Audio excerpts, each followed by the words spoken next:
আসসালামু আলাইকুম। নিশ্চয়ই সবাই ভালো আছেন। আলহামদুলিল্লাহ আমিও ভালো আছি। আজকে আমি আপনাদের সাথে শেয়ার করব মানুষের জীবনে কখনো কখনো সুখ চিরস্থায়ী হয় না এবং হাসি চিরস্থায়ী হয় না। হাসি, সুখ, দুঃখ সবগুলোই কিন্তু ক্ষণস্থায়ী, জীবনে পালাক্রমে আসবে যাবে।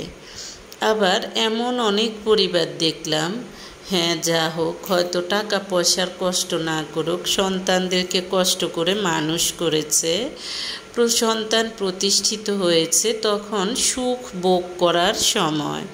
কিন্তু তখনই মা বাবা দুজনের একজন দুরারোগ্য কঠিন ব্যাধিতে আক্রান্ত হয়, অর্থাৎ ক্যান্সারের মতো কঠিন ব্যাধিতে আক্রান্ত হয়ে দেখা যায় যে মৃত্যুর সাথে পাঞ্জা লড়ে, তারপর দুনিয়ার মায়া ছেড়ে যায়।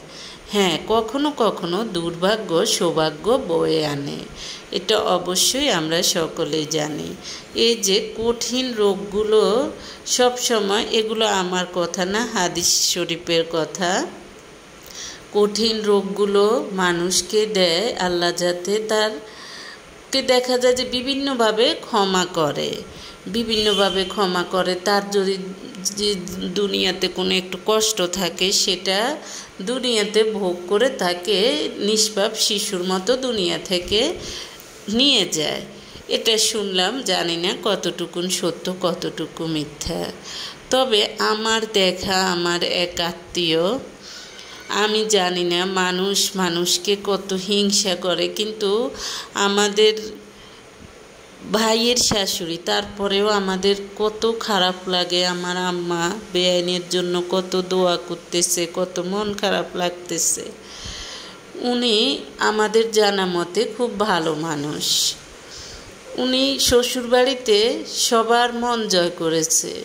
শ্বশুরবাড়িতে মন জয় করা কিন্তু যেন তেন ব্যাপার না।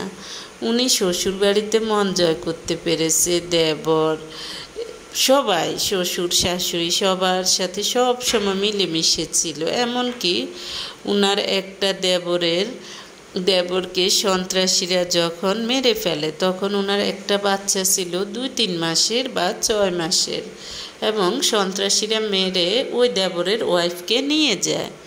সেই দেবরের ছেলেটাকেও উনি ওনার নিজের সন্তানের মতো মানুষ করেছে। তাহলে এই মানুষটার তো আমরা আপাত দৃষ্টিতে কোনো ত্রুটি দেখি না।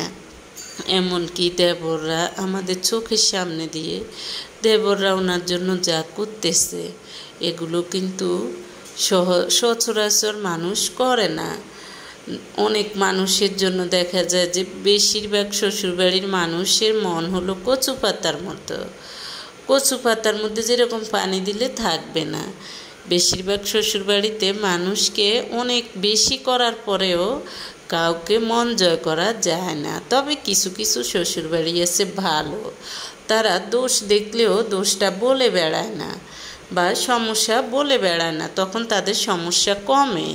আর যারা দেখা যায় যে দোষ না থাকলেও বলে বলে বেড়ায়, তাদের ক্ষেত্রে সমস্যা বাড়ে, তাদের ক্ষেত্রে দেখা যায় যে শ্রদ্ধাবোধ কমে যায়। হ্যাঁ, এরকম। তাই আমার দেখা মতে উনি অনেক ভালো মানুষ। হ্যাঁ, শ্বশুরবাড়ির লোকজনও ভালো ছিল, ওনারও ভূমিকা ছিল, উনিও ভালো ছিল।